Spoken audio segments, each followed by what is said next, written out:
Hi. So I was speaking with a founder recently, and they were expressing that they felt really alone on their journey. And they felt that the people that they were going to for their support system didn't really know how to support them. So the question that I asked was, who are you talking to? Basically, who are your essential people? Because people that really, really want the best for you and mean well can be really bad people to go to advice in specific situations.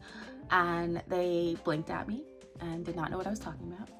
And I realized that this was a great opportunity to actually speak about having your tribe, what that tribe actually looks like. People hear that term, but they don't necessarily go into who the specific people you want in your tribe actually are, especially if you're on any kind of leadership, founder, business, boss babe journey. Okay, so let's go through them, because there are 7 essential people that I think are really crucial to have in your corner. Ultimately, success is not a solo act, right? You need people that will cheer for you, will advocate for you, and will challenge you. That is a very important aspect of all of this. So let's get into it.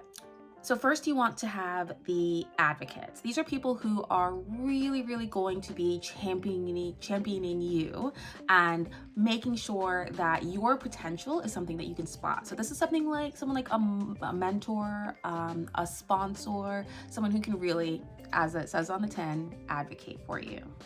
The next person that you're going to want to have in your corner is going to be the truth tellers. Okay, these are the people that are candid. They will give you honest feedback. Even and probably especially when it's hard to hear. The next people that you want in your corner are going to be the peers. So these are people that are actually like along on the journey with you. These are people that are going through what you're going through. They can understand it, and you won't be met with like a blank stare if you say something that's specific to either your industry or your stage in your career. These are the people who get it, are in there in the trenches with you, and you can really lean on.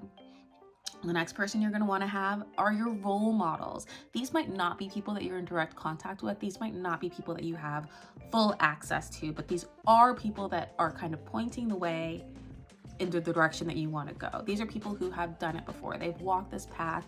They've shown you that it's possible, and in many ways, they've shown you how. These are the North Stars for you as you chase your dreams.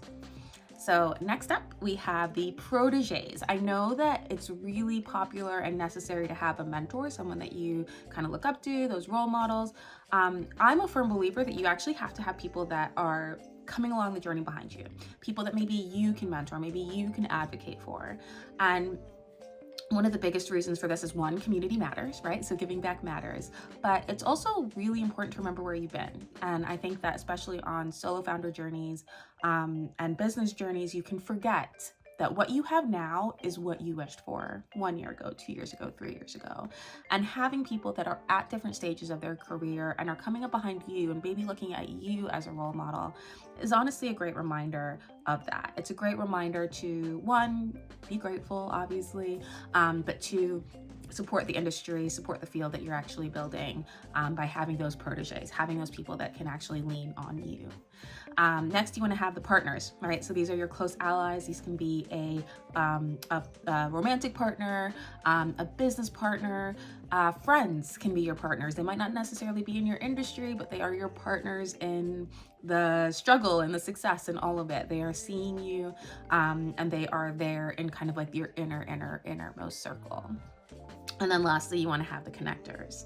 You want to have the people who you guys might not be going to coffee fortnightly, you guys might not be hanging out all the time, but they are going to speak your name in rooms that you don't have access to or that you are not in at the moment.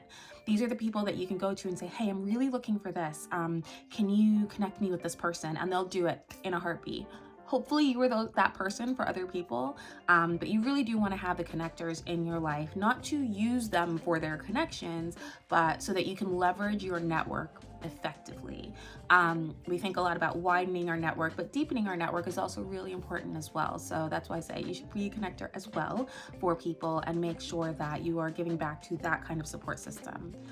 So that should be your circle. You've got 7 types of people who should be advocating for you, cheerleading for you, connecting you, who should be mentoring you, who you should be mentoring, and who you should be leaning on. And if you find that you have a bunch of people in one category and no one in another category, that's really a gap that you will want to fill, to stave off those feelings of loneliness, to stave off those feelings of nobody gets this. Because at the end of the day, a lot of people get it. A lot of people have stomped these paths and want to do what you're doing, and they can help you and they want to help you. So you should find them.